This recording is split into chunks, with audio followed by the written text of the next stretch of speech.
About 70 to 80% of your guests will ask you for either an early check-in or late checkout. And for you as a host, it doesn't work.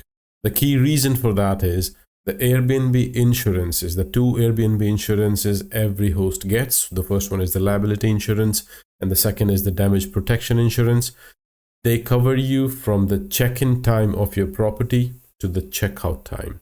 If you're letting people in before the check-in time or you're letting them stay longer, for those times your property is not covered if anything goes wrong. 3 p.m. check-in time and 11 a.m. checkout time is the industry standard, most optimal setting.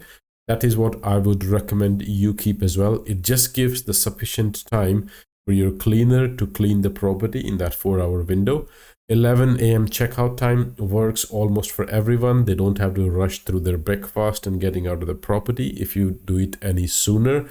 And 3 p.m. check-in works great as well. If you do it any later, it will be inconvenient for people who are coming. And if you do it any sooner, your cleaner will struggle to clean the property if it is less than 4 hours. On the other hand, I completely understand why people ask for an early check-in because, not all trains and flights come in the evening. They do arrive early in the morning and they would try and get into your property early if they can. But for you, it doesn't work.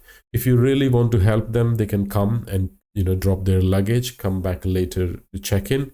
And the same for checkout. They can leave their luggage behind and go out and pick it up later. But this option also comes with its own complications. Your cleaner will be there cleaning the property and the guest comes to drop their luggage. It just creates unnecessary hassle for you, for your cleaner, and it is a logistical challenge as well. There will be too much communication between you. You will have to coordinate their luggage drop off, and then you become responsible for their luggage and all those things.